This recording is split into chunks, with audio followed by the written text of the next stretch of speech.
Good evening, students.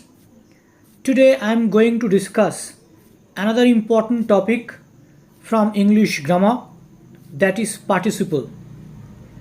Already তোমাদের পার্টিসিপলের উপর একটা ভিডিও বা একটা ডিসকাশন দেওয়া হয়েছে, কিছুটা অংশ বাকি ছিল, তো সেটাকেই আজকে আমি এই ভিডিও লেকচার মারফত সেটাকে কমপ্লিট করব।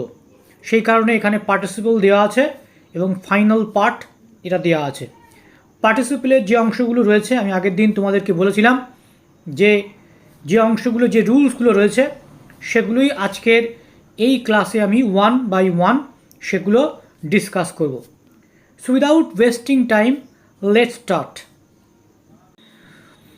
ছাত্ররা এখানে দেখো যে পার্টিসিপল গত ক্লাসেই তোমাদেরকে বলা হয়েছিল যে পার্টিসিপল নন ফাইনাইট ভার্বের একটা অংশ, এবং এই পার্টিসিপলকে যদি আমরা ক্লাসিফাই করি তার তিনটি অংশ হয়: প্রেজেন্ট, পাস্ট এবং পারফেক্ট পার্টিসিপল। প্রেজেন্ট পার্টিসিপলকে আমরা ভি প্লাস আইএনজি দিয়ে জানব, পাস্ট পার্টিসিপল ভার্বের থার্ড ফর্ম দিয়ে আসে এবং পারফেক্ট পার্টিসিপলে হ্যাভিং প্লাস V3 হয়। যদিও এখানে প্যাসিভ ফর্মের একটা স্ট্রাকচার রয়েছে পারফেক্ট পার্টিসিপলে, সেটা আমরা পরে আসছি। তার আগে একটু আমাদেরকে জেনে নিতে হবে যে আমি এটা গত ক্লাসেও তোমাদেরকে বলেছিলাম যে জিরান্ড এবং পার্টিসিপলের মধ্যে মূল ফারাকটা কী। কারণ বারবার এটা বলছি, তার কারণ হচ্ছে এই যে অনেক সময় পরীক্ষার হলে ছাত্ররা গুলিয়ে ফেলে যে পার্টিসিপল এবং জিরান্ডের মধ্যে ফারাক তারা করতে পারে না, কারণ যেহেতু দুটোই আইএনজি দিয়ে হয় এবং দুটোই হচ্ছে নন ফাইনাইটের অংশ, তাই এটাকে তারা ঠিকঠাকভাবে ক্লাসিফাই করতে পারে না। তো সেটুকুনি আজকে আমি জাস্ট কিছু পয়েন্ট বলে দিয়েই আজকের মূল পর্বের যে আলোচনা সেটা আমি শুরু করব। ছাত্ররা অলরেডি তোমরা জানো যে জিরান্ড এবং প্রেজেন্ট পার্টিসিপল এরা দুটোই কিন্তু নন ফাইনাইট ভার্বের অংশ। আচ্ছা, একটু আগে তোমাদের বললাম যে পার্টিসিপল নয়, আরও স্পেসিফিক্যালি বলতে গেলে জিরান্ড এবং প্রেজেন্ট পার্টিসিপল এই দুটোর মধ্যে বেশ কিছু মিল রয়েছে, এবং সেই মিলের কারণে অনেকে কিন্তু এই দুটোকে গুলিয়ে ফেলে। তো সেই যাতে ছাত্ররা একেবারে তাদের সম্পর্কে ক্লিয়ার কাট ধারণা হয়, সেই কারণেই বারবার এই দুটো বিষয়কে তুলে আনা হচ্ছে। দেখো, জিরান্ড এবং প্রেজেন্ট পার্টিসিপল এরা দুটোই নন ফাইনাইট ভার্বের অংশ, এটা অলরেডি অনেকবার তোমাদেরকে বলেছি। এবং ইনস্পাইট অফ দ্যাট এই জিরান্ড এবং এই প্রেজেন্ট পার্টিসিপলের মধ্যে কিন্তু ডিফারেন্স রয়েছে। কী সেই ডিফারেন্স? দেখো, জিরান্ড অ্যাজ এ নাউন কাজ করে এবং অন্যদিকে প্রেজেন্ট পার্টিসিপল অ্যাডজেক্টিভের ফাংশন রোল প্লে করে, ঠিক আছে, বা অ্যাডজেক্টিভের কাজ করে। এবং এখানে একটা জিনিস তোমাদেরকে আরও জেনে রাখতে হবে, যদি V1 প্লাস আইএনজির ঠিক পরেই নাউন দেওয়া থাকে তবে তা প্রেজেন্ট পার্টিসিপলের কাজ করবে, আর যদি V প্লাস আইএনজির পরে কোনো নাউন না থাকে তবে তা জিরান্ডের কাজ করবে।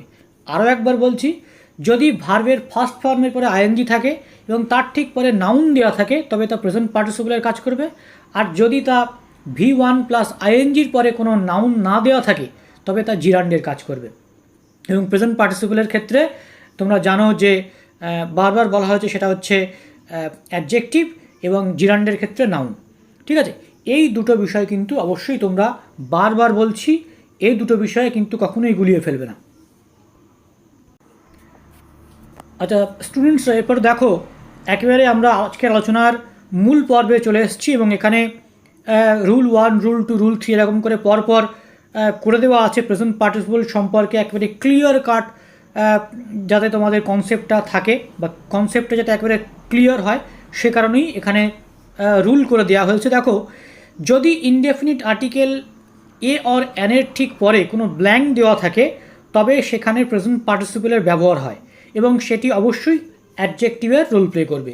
মানে আমি এক্সাম্পল দিলে তোমাদের বুঝতে পারে, আমি আরও একবার বলছি, যদি ইনডেফিনিট আর্টিকেল এ আর অ্যানের পরে যদি কোনো ব্ল্যাঙ্ক থাকে, বা ধরো এরকম কোনো দেওয়া থাকলো না, একটা সেন্টেন্স দেওয়া থাকলো এবং বলা হলো সেন্টেন্সটাকে তুমি রেকগনাইজ করো, either it is জিরান্ড or present participle, তাহলে তোমাদেরকে এই জায়গাটা মাথায় রাখতে হবে, এ আর অ্যানের ঠিক পরে যদি কোনো ব্ল্যাঙ্ক দেওয়া থাকে তাহলে সেটা প্রেজেন্ট পার্টিসিপল অবশ্যই ব্যবহার হয়, মানে আইএনজি ফর্মে আসবে।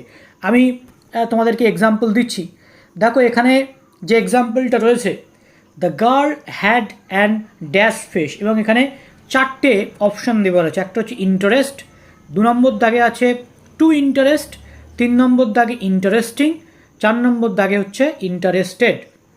ভালো করে লক্ষ্য করে দেখো, যেখানে কিন্তু তোমাদের একটু আগেই বললাম যে ডেফিনিট ইনডেফিনিট আর্টিকেল এ বা অ্যানের পরে, তাহলে এখানে তোমরা দেখো এখানে হচ্ছে ইনডেফিনিট আর্টিকেল এবং তারপরে ব্লাঙ্ক দেওয়া আছে।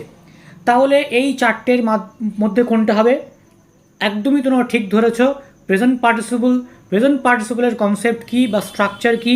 ভি প্লাস আইএনজি, তাই এটার উত্তর হবে হচ্ছে ইন্টারেস্টিং। তাহলে তোমরা আশা করি এই রুলটা বুঝে নিলে। যে আরও একবার বলছি যে ইনডেফিনিট আর্টিকেলের ক্ষেত্রে এ আর অ্যানের ঠিক পরে যদি কোনো ব্ল্যাঙ্ক থাকে বা কোনো ব্ল্যাঙ্ক দেওয়া থাকে, তাহলে সেখানে অবশ্যই প্রেজেন্ট পার্টিসিপলের ব্যবহার করব আমরা। বা এ আর অ্যানের পরে যদি মানে ভার্ব প্লাস আইএনজি থাকে, সেটা অবশ্যই কিন্তু প্রেজেন্ট পার্টিসিপল হবে। ঠিক আছে, এটা অবশ্যই তোমরা মাথায় রাখবে। এবার আমরা রুল 2-এ চলে যাব। ছাত্র দেখো, রুল 2-এ ভার্ব অফ সেন্সেস অর পারসেপশনের পরে প্রেজেন্ট পার্টিসিপলের ব্যবহার হয়। মানে বলতে চাওয়া হচ্ছে যে আমাদের যে ভার্ব অফ সেন্সেস রয়েছে, বা যেটাকে আমরা বলি পঞ্চেন্দ্রিয়, চক্ষু, কর্ণ, নাসিকা, জিহ্বা ও ত্বক, এই যে এই বিষয়গুলোকে ভার্ব অফ সেন্সেস বা পারসেপশন বলা হয়, এবং এর ঠিক পরেই প্রেজেন্ট পার্টিসিপলের ব্যবহার হয়। আমরা কিভাবে হয় এক্সাম্পল সহ জানব। ছাত্ররা আগে দেখে নাও যে ভার্বস অফ সেন্সেস হয় আসলে কি। যেরকম দেখো, eye, ear, nose, tongue, skin, এই যে বিষয়গুলো রয়েছে, এবং এই বিষয়গুলো থ্রু দিয়ে যে অ্যাকশনগুলো ফাংশন হয়, যেরকম চোখ দিয়ে আমরা কী করি? সি করি, ওয়াচ, লুক, নোটিস, অবজার্ভ, এই বিষয়গুলো হয় আর কি। আর দিয়ে, ইয়ার দিয়ে কী হয়? আমরা শুনি, হিয়ার করি, লিসন করি। নোজ দিয়ে স্মেল করি, টাং দিয়ে টেস্ট করি, স্কিন দিয়ে আমরা ফিল করি। These are called verbs of senses or perception, এবং এর ঠিক পরে আমরা প্রেজেন্ট পার্টিসিপল ব্যবহার করব। ঠিক আছে, দেখো এখানে লেখাই আছে যে উপরে মেনশন করা ভার্বগুলোর সাথে আমরা প্রেজেন্ট পার্টিসিপল অ্যাড করা হয়। ছাত্ররা এখানে দেখো, এখানে একটা খুব ইম্পর্ট্যান্ট নোট দেওয়া আছে, যে মনে রাখতে হবে যে আমি বললাম যে ভার্বস অফ সেন্সেসের পরে প্রেজেন্ট পার্টিসিপল দেওয়া হয়, সেটা তো ঠিকই আছে, কিন্তু এখানে একটা জিনিস তোমাদের মনে রাখতে হবে যে ভার্বস অফ সেন্সেসের পরে 2 প্রকার কিন্তু নন ফাইনাইট ভার্ব ইউজ করা হয়। একটা হচ্ছে বেয়ার ইনফিনিটিভ, আর একটা হচ্ছে প্রেজেন্ট পার্টিসিপল। ঠিক আছে, তাহলে 2 প্রকার নন ফাইনাইট ভার্ব ইউজ করা হয়, একটা হচ্ছে বেয়ার ইনফিনিটিভ এবং আর একটা হচ্ছে প্রেজেন্ট পার্টিসিপল। আচ্ছা স্টুডেন্টসরা, তোমাদের মনে হতে পারে যে বেয়ার ইনফিনিটিভটা কি। তোমরা অবশ্যই জানো হয়তো, বেয়ার ইনফিনিটিভকে ইংলিশেতে আর একটা নাম তার দেওয়া হয়, তার নাম হচ্ছে zero infinitive. Zero infinitive, the infinitive without to is called bare infinitive. অর্থাৎ আমরা জানি যে ইনফিনিটিভ মানে হচ্ছে 2 + V1, ঠিক আছে, বা ভার্বের বেস ফর্ম। তো বেয়ার ইনফিনিটিভের ক্ষেত্রে কী হয়? টুটা থাকে না, উইদাউট টু, এই যে স্ট্রাকচারটা হয়, অর্থাৎ শুধু ভার্বের বেস ফর্মটা হয়, একেই আমরা বলবো বেয়ার ইনফিনিটিভ। যেরকম আমি যদি বলি সেন্টেন্স আকারে বলি, যদি I can't watch her Cry, ঠিক আছে, আবার যদি শুধু সিঙ্গল মানে ওয়ার্ডগুলো নেই, যেরকম talk, sleep, think, these are bare infinitive. অর্থাৎ উইদাউট টু যখন কোনো কিছু ব্যবহার করব, আমরা ভার্ব ব্যবহার করব, V1 হবে, তখন সেটাকে আমরা বেয়ার ইনফিনিটিভ বলবো। তাহলে এখানে মনে রাখতে আমি আরেকবার বলছি যে ভার্বস অফ সেন্সের পরে 2 প্রকারের নন ফাইনাইট ভার্ব ইউজ করা হয়, একটা হচ্ছে বেয়ার ইনফিনিটিভ আর একটা হচ্ছে প্রেজেন্ট পার্টিসিপল। ছাত্ররা এখানে দেখো যে আমি তো একটু আগেই তোমাদের বললাম যে কোথায় বেয়ার ইনফিনিটিভ হয়, কোথায় প্রেজেন্ট পার্টিসিপল হয়। তবে এর প্রপার ইউসেজ, অর্থাৎ কোথায় আমরা বেয়ার ইনফিনিটিভ ব্যবহার করব আর কোথায় আমরা প্রেজেন্ট পার্টিসিপল ব্যবহার করব, সেটা কিন্তু আমরা এক্সাম্পল দিয়ে একটু বুঝে নেওয়ার চেষ্টা করব। কারণ উইদাউট এক্সাম্পল কখনোই কোনো কিছু কোনো নলেজ বা কোনো কনসেপ্ট তোমাদের ক্লিয়ার হবে না। সেই কারণে দেখো এখানে এক্সাম্পল দেওয়া হয়েছে। ফার্স্ট যে এক্সাম্পলটা দেখো, রবি স হার ইট অরেঞ্জেস। ঠিক আছে, তো এখানে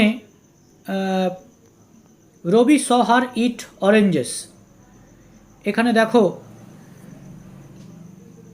এবং তারপরে যে সেন্টেন্সটা আছে, Rabi saw her eating oranges. Both the sentences above are correct.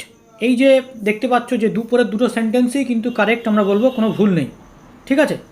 First যে সেন্টেন্সে আমরা ইট যে শব্দটি রয়েছে সেটা হচ্ছে বেয়ার ইনফিনিটিভ, ঠিক আছে। এবং বেয়ার ইনফিনিটিভ মানেই সেটা একটা কমপ্লিটেড অ্যাকশানের দিকে ইন্ডিকেট করবে, সেটা কিন্তু ইনকমপ্লিট অ্যাকশনের দিকে ইন্ডিকেট করবে না। তাহলে আমরা কি জানলাম যে রবি সহার ইট অরেঞ্জেস, এই যে সেন্টেন্সের ইটটা এখানে বেয়ার ইনফিনিটিভ, মানে উইদাউট টু নেই, ভার্বের বেস ফর্ম রয়েছে, এবং এখানে কি করছে, এখানে একটা কমপ্লিট অ্যাকশানের দিকে কিন্তু বেয়ার ইনফিনিটিভ ইন্ডিকেট করছে, ঠিক আছে। তাহলে আমরা কি জানলাম যে, তাহলে আমরা আরও একটা জিনিস মনে রাখতে হবে আমাদেরকে, যদি ভার্ব অফ সেন্সের সাথে V1 বা বেয়ার ইনফিনিটিভ ইউজ করা হয় তবে তা একটা কমপ্লিট অ্যাকশানকে ইন্ডিকেট করবে। একটু আগেই বললাম V1-এর সঙ্গে যদি, মানে বেয়ার ইনফিনিটিভের সঙ্গে যদি ইনফিনিটিভ ইউজ করা হয়, বেয়ার ইনফিনিটিভ ইউজ করা হয় V1-এর সঙ্গে, মানে ভার্ব অফ সেন্সেসের সঙ্গে আর কি, যেগুলো আগে একটু আগেই তোমাদেরকে বললাম, ওই হিয়ার, লিসিন, এই সমস্ত বিষয় আর কি, তার সঙ্গে V1 বা বেয়ার ইনফিনিটিভ ইউজ করলে সেটা একটা কমপ্লিট, একটা হয়ে যাওয়া কাজকে ইন্ডিকেট করে, ঠিক আছে। এবং এই উপরের যে এক্সাম্পলটাকে যদি আমরা একটু ভাঙি তাহলে তোমরা বুঝতে পারবে। এক্সাম্পলের প্রথম সেন্টেন্সকে যদি আমরা একটু ব্রেক করি তাহলে তোমাদের বুঝতে সুবিধা হবে যে আমরা প্রথম সেন্টেন্সে কি দেখেছিলাম।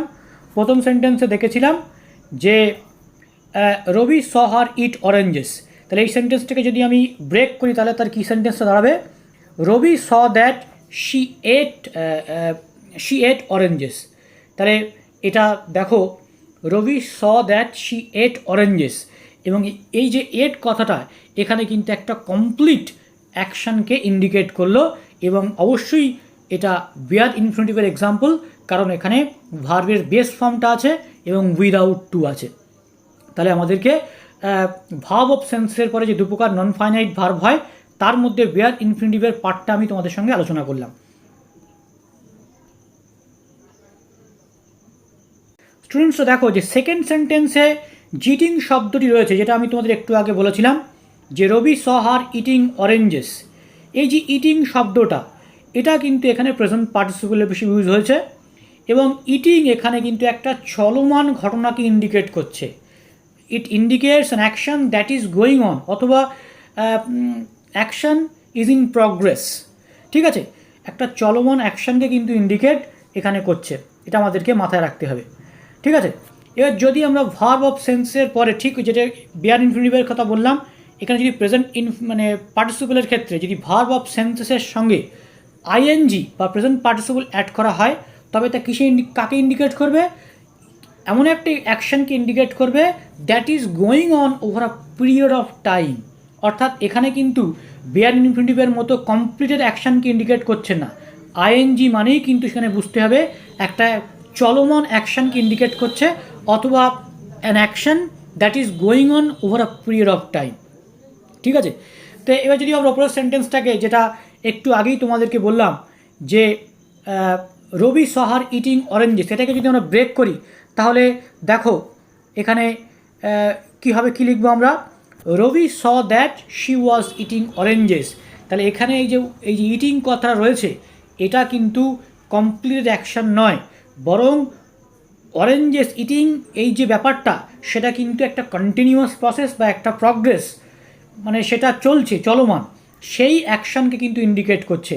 তাহলে আমাদেরকে বুঝতে হবে যে এই যে ভার্বস অফ পারসেপশনের সঙ্গে আমরা প্রেজেন্ট পার্টিসিপল ইউজ তো করব, কিন্তু সেখানে মনে রাখতে হবে ভার্বস অফ সেন্সেসের পরে দু প্রকার নন ফাইনাইট ভার্ব ইউজ হয়, একটা হচ্ছে বেয়ার ইনফিনিটিভ আর একটা হচ্ছে প্রেজেন্ট পার্টিসিপল। বেয়ার ইনফিনিটিভের ক্ষেত্রে কমপ্লিটেড অ্যাকশনকে ইন্ডিকেট করবে, আর প্রেজেন্ট পার্টিসিপলের ক্ষেত্রে সেটা একটা প্রগ্রেসিভ অ্যাকশন বা action that is going on, বা কোনো চলমান অ্যাকশনকে ইন্ডিকেট করবে। এটাই হচ্ছে দুটো জিনিসের মধ্যে মূল ফারাক। আর ছাত্ররা এখানে দেখো, এবারে রুল 3তে আমরা চলে আসি। দেখো এখানে স্পেসিফিক্যালি লেখা আছে, if the two actions take place at the same time and the actions are done by a single person then the present participle will be added with the second action. কী বলা হলো এখানে, বলছে যখন দুটি কাজ একই সময় অনুষ্ঠিত হচ্ছে, মানে একই সময় হচ্ছে এবং দুটি কাজের যে সাবজেক্ট তারা কিন্তু একই, তখন দ্বিতীয় কাজটির সঙ্গে আমরা প্রেজেন্ট পার্টিসিপল অ্যাড করব। এখানে দেখো এক্সাম্পল দিলে ব্যাপারটা বুঝতে পারবে। যেরকম দেখো, রবি ওয়াচড আ ড্রামা এনজয়িং পপকর্ন। তাহলে দেখো দুটো কাজের মধ্যে কিন্তু কোনো গ্যাপ নেই, অর্থাৎ দুটো কাজ কিন্তু সাইমালটেনিয়াসলি পাশাপাশি চলছে এবং সেই কাজের যে ডুয়ার বা কর্তা সেটা কিন্তু একই, এবং এখানে সেই সাবজেক্ট হচ্ছে রবি, যে দুটো কাজ এখানে একসঙ্গে করছে। টিভিও ড্রামা দেখছে, আবার অন্যদিকে পপকর্নও খাচ্ছে, দুটো অ্যাকশন কিন্তু একসঙ্গে হচ্ছে। এবং সেক্ষেত্রে আমরা কি বললাম, তখন দ্বিতীয় কাজটির সঙ্গে, দ্বিতীয় কাজ কোনটা, এনজয়িং পপকর্ন, এনজয় পপকর্ন, তার সঙ্গে আমরা প্রেজেন্ট পার্টিসিপল বা ING form verb plus ING add করব বা প্রেজেন্ট পার্টিসিপল অ্যাড করব। এটা হচ্ছে রুল। তাহলে আরেকবার বলছি, যখন দুটো কাজ একই সময় অনুষ্ঠিত হচ্ছে এবং দুটি কাজের সাবজেক্ট একই ব্যক্তি, তখন দ্বিতীয় কাজটির সঙ্গে আমরা প্রেজেন্ট পার্টিসিপল অ্যাড করব। এক্সাম্পল হিসেবে তোমরা এখানে দেখে নিলে ব্যাপারটা, ঠিক আছে। আচ্ছা, রুল নাম্বার 4-এ দেখো, if the two actions take place one after another immediately without any time gap, then the present participle will be added with the first action to show the fastness. অর্থাৎ এখানে বলতে চাওয়া হচ্ছে, যখন দুটো কাজ একটার পর একটা ঘটছে, ঠিক আছে, এবং সেই মানে ওই দুটো কাজের মধ্যে কিন্তু খুব একটা গ্যাপ থাকবে না, ঠিক আছে, এবং তখন কী হবে, যে present participle will be added with the first action, তখন প্রথম কাজটার সঙ্গে কিন্তু আমরা আইএনজি বা প্রেজেন্ট পার্টিসিপল আমরা অ্যাড করব টু শো দ্য ফাস্টনেস, এই ফাস্টনেসটাকে বোঝানোর জন্য। তাহলে দুটো অ্যাকশন যখন একেবারে খুব দ্রুত একটার পর একটা অনুষ্ঠিত হচ্ছে কোনো রকমের টাইম গ্যাপ ছাড়াই, তখন আমরা প্রথম কাজটার সঙ্গে আমরা প্রেজেন্ট পার্টিসিপল অ্যাড করব ফাস্টনেস বোঝাবার জন্য, ঠিক আছে। এক্সাম্পল দেখে নাও, দেখো, seeing the police the thief ran away, এই সেন্টেন্সটাকে যদি আমরা স্প্লিট করি, ভাঙি, তাহলে প্রথম কাজটা ছিল হচ্ছে the thief saw the police full stop the he ran away. তাহলে এটাকে যদি তুমি ভাঙো, মানে জয়েন করো আর কি, তাহলে এরকম দাঁড়াবে পার্টিসিপল দিয়ে, seeing the police the thief ran away.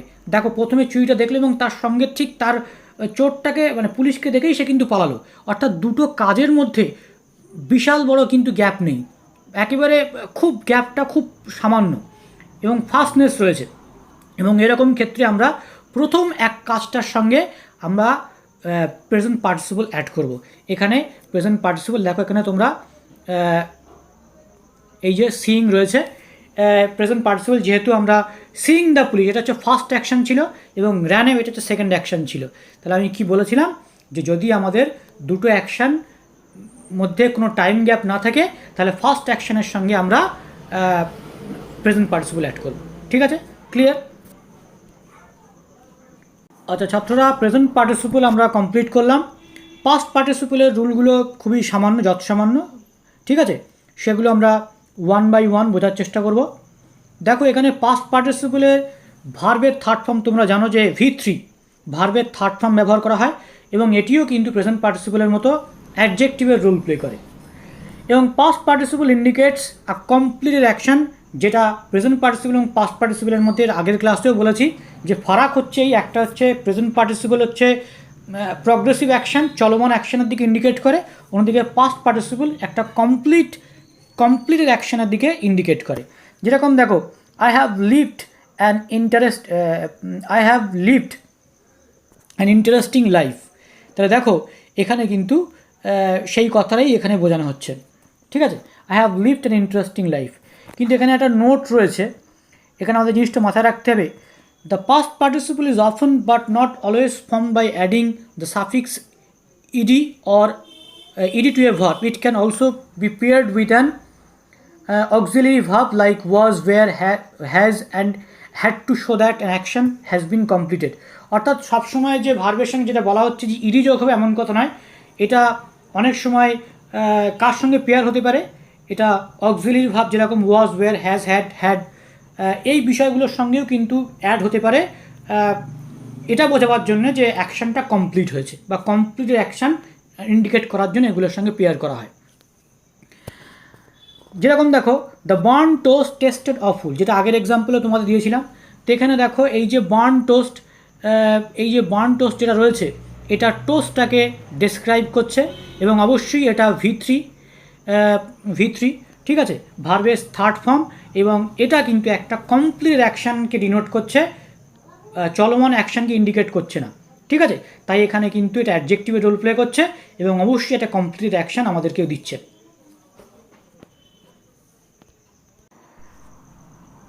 আচ্ছা ছাত্ররা, এখানে দেখো লাস্ট যেটা রয়েছে সেটা হচ্ছে পারফেক্ট পার্টিসিপল, এবং পারফেক্ট পার্টিসিপলের যে রুলটা সেটা তোমরা দেখতেই পাচ্ছ এখানে। The perfect participle can be use to shorten or combine clauses that have the same subject, ঠিক আছে।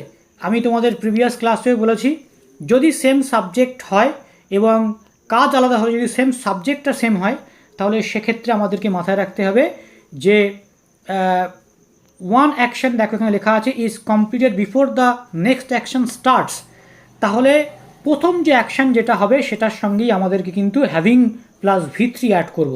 যেরকম এক্সাম্পল তোমরা দেখো, এখানে এক্সাম্পল দেওয়া আছে, she bought a cycle, she cycled home.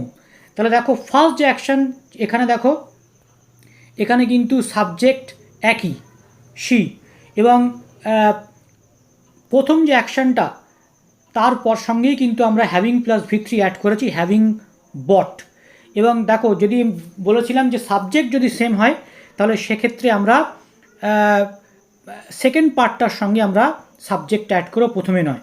এটা কিন্তু অবশ্যই তোমাদের মাথায় রাখতে হবে।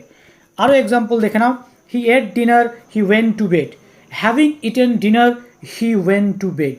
এখানেও দেখো যেহেতু সাবজেক্ট এক, তাই আমরা প্রথম যে অ্যাকশান যেটা তার সঙ্গে হ্যাভিং প্লাস ভার্বের থার্ড ফর্মটাকে অ্যাড করেছি। আচ্ছা, এর দ্বিতীয় যে রুলটা রয়েছে দেখো, one action has been going on for a period of time when another action starts, ঠিক আছে। তাহলে দেখো এখানে কি বলছে যে one action has been going on for a period of time, একটা অ্যাকশন যেটা অনেকক্ষণ ধরে চলছে, হোয়েন অ্যানাদার অ্যাকশন স্টার্টস, এবং তার সঙ্গে সঙ্গে আরও একটা অ্যাকশন স্টার্ট হয়েছে, তাহলে সেক্ষেত্রে আমরা পারফেক্ট পার্টিসিপল ইউজ করবো। এবং এক্সাম্পল এখানে দেওয়া আছে, he had been living there for such a long time, he did not want to move to another town. তাহলে দেখো এই living there for such long period of time, এটা কিন্তু একটা অ্যাকশন, আবার did not want to move another place, এটা কিন্তু আর একটা অ্যাকশন।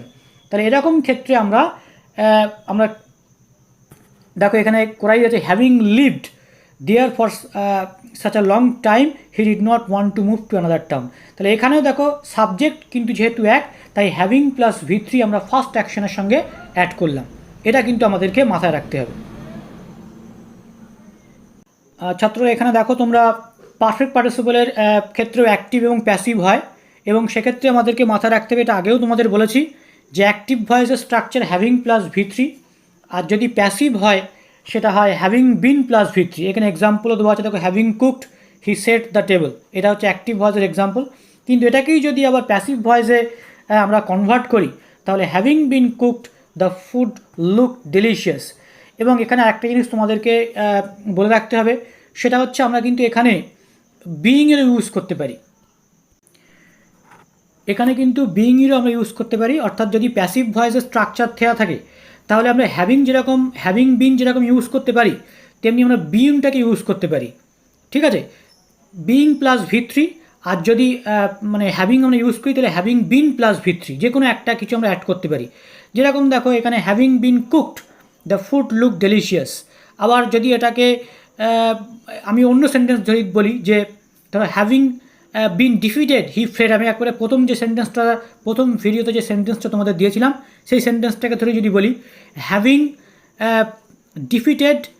বিন ডিফিটেড হি ফ্লেড অ্যাওয়ে, এটা হচ্ছে পারফেক্ট পারফেক্ট পার্টিসিপলেরই একটা এক্সাম্পল প্যাসিভ ভয়েসে। এবং যদি আমরা বিইং দিয়ে শুরু করি, তাহলে আমরা এরকম লিখব, বিইং ডিফিটেড হি ফ্লেড অ্যাওয়ে।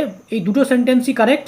তোমরা বিইং প্লাস ভি3 অ্যাড করে প্যাসিভ স্ট্রাকচার করতে পারো, অথবা হ্যাভিং বিন প্লাস ভি3 লিখেও কিন্তু তোমরা এটাকে অ্যাড করতে পারো, ঠিক আছে।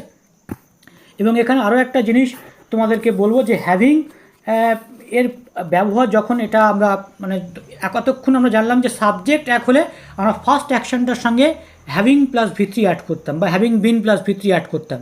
কিন্তু যদি এরকম হয় যে যখন দুটো আলাদা আলাদা ব্যক্তি এবং দুটো আলাদা আলাদা কাজ তারা অ্যাকমপ্লিশ করছে বা ফিনিশ করছে, তখন আমরা কী করব, এবং তখন কিন্তু মানে আরেকবার বলছি, যখন দুটো আলাদা ব্যক্তি দুটো আলাদা কাজ সম্পন্ন করছে এবং দ্বিতীয় কাজটি প্রথম কাজের মানে প্রথম অ্যাকশনের ঠিক পরে শেষ হচ্ছে, তখন তার স্ট্রাকচারটা হবে subject plus having plus V3 plus subject plus verb plus other ওয়ার্ডস।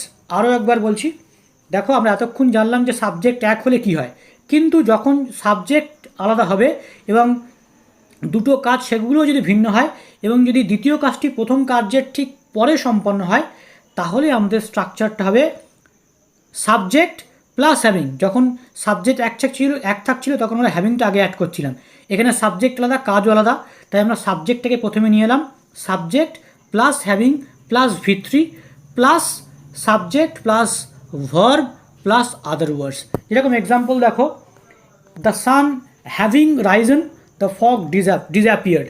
তাহলে দেখো এখানে ফার্স্ট অ্যাকশনটা ছিল এখানে সাবজেক্ট ছিল সান আর দ্বিতীয় সাবজেক্ট হচ্ছে দ্য ফগ। তাহলে দুটো সাবজেক্ট কিন্তু ডিফারেন্ট এবং দুটো অ্যাকশনও কিন্তু ডিফারেন্ট, তাই এক্ষেত্রে আমরা সাবজেক্টটাকে আগে লিখবো, সানটাকে আগে লিখবো, তারপর হ্যাভিং প্লাস V3 অ্যাড করব, তারপর আবার সাবজেক্ট দ্য ফগ এবং তারপর ভার্ব ডিসঅ্যাপিয়ার্ড এবং তারপর যদি রিমেনিং ওয়ার্ডস কিছু থাকে আমরা সেটাকে অ্যাড করব। আরও একটা এক্সাম্পল দেখো, the program having finished all went home. এখানেও দেখো ফার্স্ট অ্যাকশনটা হচ্ছে প্রোগ্রামের ফিনিশ হওয়া এবং দ্বিতীয় অ্যাকশনটা হচ্ছে প্রত্যেকের বাড়িতে যাওয়া। তাহলে দেখো দুটো সাবজেক্ট কিন্তু আলাদা, তাই যেহেতু সাবজেক্ট আলাদা তাই আমরা প্রথমে ফার্স্ট যে সাবজেক্টটা সেটা আগে লিখব, তার প্লাস হ্যাভিং প্লাস V3। এখানে তাই আমরা করলাম the program having finished all went home. ঠিক আছে, তো এটা আমাদেরকে মাথায় রাখতে হবে, সাবজেক্ট যখন এক হবে তখন আমরা কী করব, সাবজেক্ট যখন আলাদা হবে তখন তার নিয়ম হবে আলাদা। ঠিক আছে, এই জিনিসগুলো তোমরা অবশ্যই মনে রাখবে এবং আজকের ভিডিওতে যে সমস্ত বিষয় বলা হলো part by part, rule by rule, এগুলো তোমরা ভালোভাবে দেখো। যদি কোনো জায়গায় তোমাদের বুঝতে অসুবিধা হয়, ঠিক আছে, তোমরা তো কমেন্ট সেকশানে কমেন্ট করতেই পারো এবং সেক্ষেত্রে তো যথাযথ উত্তর দেওয়া হবে। ঠিক আছে, তো আজকের ভিডিওতে এই পর্যন্তই। Thank you for watching and thank you for listening. Have a good night.